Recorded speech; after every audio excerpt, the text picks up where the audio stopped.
अस्सलाम वालेकुम जी। आज हम चैप्टर नंबर 1 के बारे में पढ़ेंगे। इस चैप्टर का नाम है मैट्रिक्स एंड डिटर्मिनेंट्स। तो चैप्टर नंबर 1 के अंदर सबसे पहले हम देखेंगे जी मैट्रिक्स क्या होता है। तो मैट्रिक्स उस चीज़ को कहते हैं जिसमें कलेक्शंस ऑफ रियल नंबर्स हों, मतलब रियल नंबर्स 0, 1, 2, 3 कोई भी नंबर्स हो सकता है इसमें, और इन सारे नंबरों को एक ब्रैकेट की फॉर्म में लिख देना, उसको मैट्रिक्स कहते हैं। फॉर एग्ज़ाम्पल मैं इन सारे नंबरों को किसी भी फॉर्म में लिख सकता हूँ। मतलब मैं कह देता हूँ 1, 2, 4, 5, ये एक मैट्रिक्स है, इसको मैट्रिक्स का नाम देंगे। अब मैट्रिक्स के अंदर दो चीज़ें आ जाती हैं। सबसे पहले मैट्रिक्स के अंदर हम क्या चीज़ देखेंगे कि मैट्रिक्स के अंदर होती कौन सी चीज़ें हैं। इसके अंदर अगर आप देखें तो आपको रो और कॉलम नज़र आ रहे हैं, यानी एक मैट्रिक्स के अंदर हमने numbers of row and columns देखने होते हैं जी। Numbers of row and columns कितनी हैं इसके अंदर। सबसे पहले हम देखेंगे कि रो के बारे में बात करेंगे जी, रो क्या होती है। तो रो के बारे में हम जैसे बात करेंगे मैं आपको बताता हूँ कि रो क्या होगी।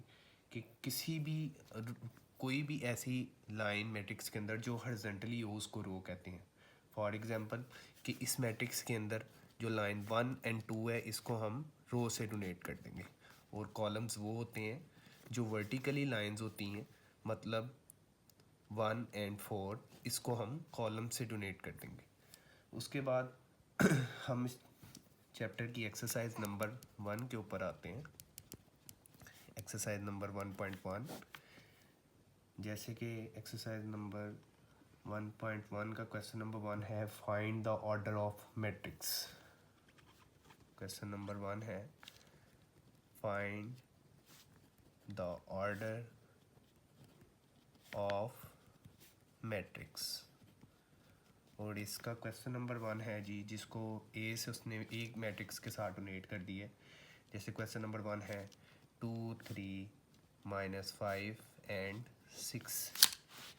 तो इसमें हमने बताना है कि ऑर्डर क्या होता है।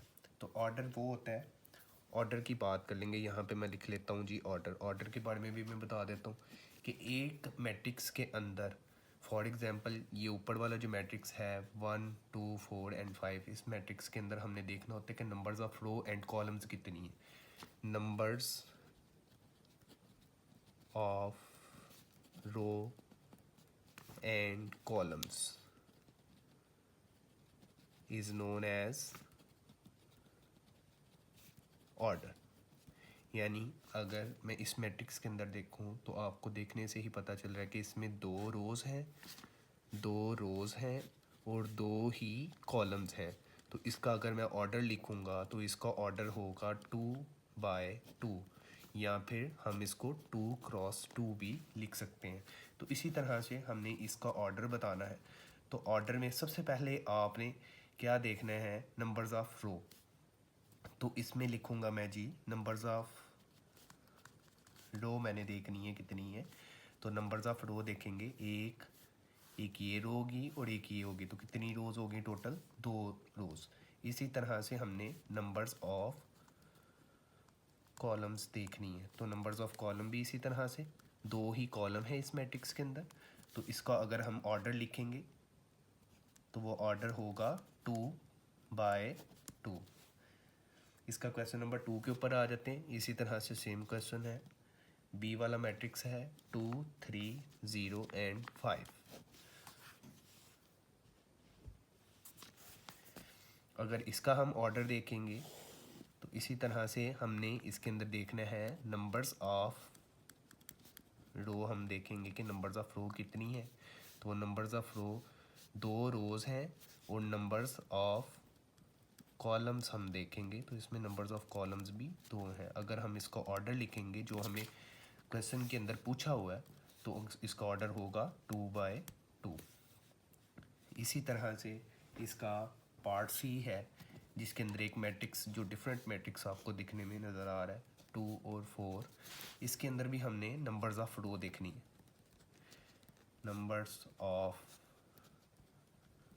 रो, तो देखें, अगर आप देखें तो आपको एक ही रो नज़र आ रही है, तो इसकी रो कितनी होगी, एक।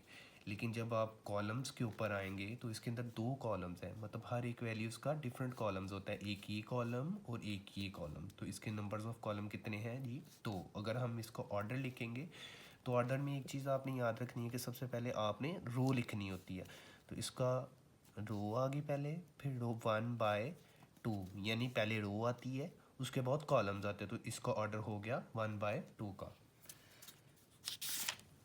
अच्छा जी, अब जैसे कि हमने पहला क्वेश्चन किया, अब हम क्वेश्चन नंबर 2 के ऊपर आ जाते हैं। इसमें सबसे पहले हेडिंग है विच मैट्रिक्स आर इक्वल, कि हमने इस सवाल के अंदर बताना होता है जी कौन से मैट्रिक्स आपस में इक्वल हैं। जैसे कि मैट्रिक्स नंबर ए आप देखें तो उसमें वैल्यू है 3, ओनली 3 मैट्रिक्स। इसके अलावा आप और कोई मैट्रिक्स देखें जिसमें सिर्फ 3 आ रहा है, यानी कोई सी इन वैल्यू को आप प्लस माइनस भी कर सकते हो। फॉर एग्जांपल जिसमें प्लस लिखा हुआ है आप प्लस कर सकते हो, और जिसमें माइनस लिखा हुआ है आप माइनस कर सकते हो। जैसे कि मैट्रिक्स नंबर ए देखें तो ए मैट्रिक्स है 3, और इसी तरह से मैं और मैट्रिक्स देखता आता हूँ। तो मैट्रिक्स नंबर सी में देखें कि 5 में से अगर हम 2 माइनस कर दें, 5 - 2 करें, तो सी का मैट्रिक्स भी हमारे पास 3 आ जाएगा। तो हम लिख देंगे a equal to c, a equal to c, या a is equal to c, ऐसे भी लिख सकते हैं आप। इसी तरह से आपने मैट्रिक्स भी देखना है, वैल्यूज़ आगे पीछे हो सकती हैं, ये मैटर नहीं करता। जैसे कि इसमें वैल्यू है 3 और 5, और डी वाले मैट्रिक्स में है 5 और 3, लेकिन अगर आप इस दोनों मैट्रिक्स को देखें तो ये देखने में एक दूसरे के सेम लग रहे हैं। तो इसी तरह से हम कह सकते हैं कि बी वाला जो मैट्रिक्स है उसमें 3 और 5 है, और डी वाले मैट्रिक्स के अंदर 5 और 3 है। तो B is equal to D, both matrix are equal. इसी तरह से अगर हम ई वाला मैट्रिक्स देखें, इसमें आप एक और चीज़ देख सकते हैं कि ऑर्डर भी आप देख सकते हैं। ऑर्डर देखने से आपको पता चल जाएगा कि हमारा क्वेश्चन ठीक हो रहा है कि नहीं, यानी इसमें ऑर्डर देखें 1/1 है और इसमें ऑर्डर 1/1 है, यानी देखने में एक दूसरे के बिल्कुल सेम लग रहे हैं। अगर ई वाला मैट्रिक्स देखें और एच वाला मैट्रिक्स देखें, दोनों मैट्रिक्स इसी तरह से ही आपस में इक्वल हैं, यानी अगर वैल्यूज़ देखें तो हर किसी की वैल्यू एक दूसरे के सेम है। इसी तरह से हम कह सकते हैं E and H matrix are equal, यानी आप किसी भी फॉर्म में इनको इक्वल कर सकते हो। आप इस तरह भी इसको इक्वल लिख सकते हो, आप इस तरह भी इक्वल लिख सकते हैं, या आप इस तरह भी इक्वल लिख सकते हैं, जैसे आपको फिजिबल लगता है। अब हम अच्छा जी, अब हम एक्सरसाइज नंबर 1.1 के क्वेश्चन नंबर 3 की बात करेंगे, जिसमें वो पूछ रहा है कि find the value of A B C and D which satisfy the matrix equation. यानी ये क्वेश्चन बहुत इंपॉर्टेंट है, ये अक्सर शॉर्ट क्वेश्चन में आ जाता है। और ये मैट्रिक्स, दो मैट्रिक्स दिए हुए हैं जिसमें इक्वलिटी का साइन इन्होंने लगाया हुआ है, और इसमें बताता है जी ए बी सी और डी की वैल्यू आपने फाइंड करनी है। जैसे कि मैं कह सकता हूँ कि ए प्लस सी जो इक्वल है वो है जी 0 के, ये इक्वेशन 1 आप इसको नाम दे लें। इसी तरह से a प्लस 2b है जो इक्वल है -7, यानी सामने सामने वैल्यू आपस में इक्वल करनी है आपने। जैसे c -1 इज़ इक्वल टू किसके होगा, 3 के। c -1 इज़ इक्वल टू 3, इस इक्वेशन को आप नाम दे लेंगे इक्वेशन नंबर 2, और इस इक्वेशन को नाम दे लेंगे आप इक्वेशन नंबर 3। इसी तरह से 4d - 6 is equal to 2d, और इस इक्वेशन को नाम दे लेंगे आप इक्वेशन नंबर 4। अब जी इसमें से आपने निकाली है ए बी सी और डी की वैल्यू। सबसे पहले हम कोई एक ऐसी इक्वेशन चूज़ करेंगे जिसमें हमें सिर्फ वैल्यूज़ को लेफ़्ट राइट मूव करने से किसी एक की वैल्यू हमारे पास आ जाए। अगर हम इक्वेशन नंबर 1 की बात करें तो इसमें ए प्लस सी दो वेरिएबल्स हैं हमारे पास और एक कांस्टेंट है। अगर हम इक्वेशन नंबर 2 की बात करें तो इसमें भी दो वेरिएबल्स हैं और एक कांस्टेंट है। अगर हम इक्वेशन नंबर 3 की बात करें तो इसमें एक वेरिएबल है और दो कांस्टेंट है हमारे पास। और इक्वेशन नंबर 4 की बात करें तो इसमें भी हमारे पास दो वेरिएबल हैं और जी एक कांस्टेंट है। और एक चीज़ का पर आपने ध्यान रखना है, अगर वेरिएबल सेम हो तो फिर आप आसानी से वैल्यूज़ निकाल सकते हैं। मैं समझाता हूँ कैसे, कि जैसे मैं now we have equation number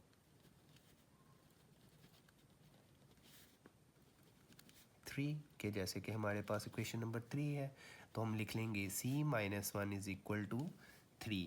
आपको इस इक्वेशन को देख के ही पता चल जाएगा कि अगर हम c को इक्वल की इसी साइड पे रख लें और -1 को उठा के इक्वल की दूसरी जगह पे ले जाएं, और जब हम -1 को उठा के इक्वल की दूसरी जगह पे लेके जाएंगे तो ये जो -1 है ये इक्वल की दूसरी जगह पे जाने से इसका साइन चेंज हो जाएगा, यानी 3 + 1। तो ये हो जाएगा c इज़ इक्वल टू 4। इसी तरह से अगर हम c की वैल्यू इक्वेशन नंबर 1 के अंदर पुट करें तो वहाँ से हम a की वैल्यू फाइंड कर सकते हैं। तो हमने लिखना है जी, put the value of c in equation number 1। तो इक्वेशन नंबर 1 क्या है हमारे पास, a plus c is equal to 0। तो c की वैल्यू आपके पास क्या है, 4। तो a plus 4 is equal to 0। तो a इज़ इक्वल टू 0। इसको उठा के अगर हम इक्वल की दूसरी जगह पे लेके जाएंगे तो a इज़ इक्वल टू 0 में से 4 माइनस करें तो आपके पास आंसर क्या आएगा, -4। अब हम a की भी वैल्यू हमारे पास आ गई और c की वैल्यू भी हमारे पास आ गई। इसी तरह से हम पुट द वैल्यू ऑफ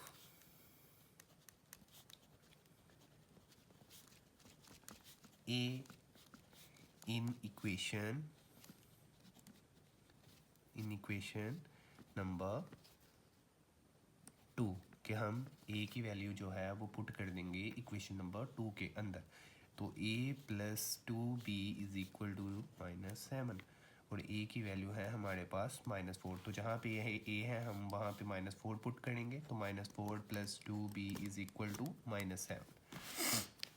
अब हम क्या करेंगे जी, हमने 2b को यहीं पे रखना है, ये -7 इक्वल की दूसरी जगह पे, और इसको उठा के इक्वल की दूसरी जगह पे लेके जाएंगे तो ये उधर जाके +4, जैसे कि मैंने पहले बताया कि इक्वल की एक जगह से दूसरी जगह पर जाने से साइन चेंज हो जाते हैं। तो 2b इज़ इक्वल टू -7 में से +4 माइनस करेंगे तो ये आ जाएगा -3।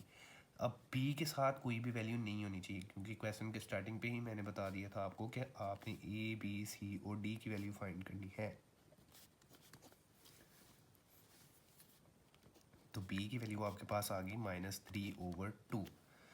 अब जो वैल्यू आपने फाइंड करनी है वो वैल्यू फाइंड करनी है d की। अब हमारे पास इक्वेशन भी रह गई है 4 वाली, तो हम लिखेंगे now we have equation number 4। तो इक्वेशन नंबर 4 हमारे पास क्या है जी, 4d - 6 is equal to 2d। तो अगर हम d को एक साइड पे ले जाएं और कांस्टेंट को एक साइड पे ले आएँ तो d की वैल्यू हमारे पास आ जाएगी। तो 4d इसको मैं उठा के इधर ले आऊँगा तो -2d और -6 को उठा के इधर ले आऊँगा तो +6। तो 4 में से 2 निकालें तो 2d आ जाएगा, आपके पास 6 आ जाएगा और 2 को दोनों तरफ डिवाइड करने से d की वैल्यू आ जाएगी। तो d की वैल्यू आपके पास जी क्या बनी, d इज़ इक्वल टू 3। तो आपने a b c और d तीनों की वैल्यू फाइंड कर ली है। यहाँ पे ही आपकी इक्वेशन नंबर 1 का लेक्चर कंप्लीट होता है और अगर इसके रिलेटेड कोई भी क्वेश्चन है तो आप कमेंट बॉक्स में लिख सकते हैं।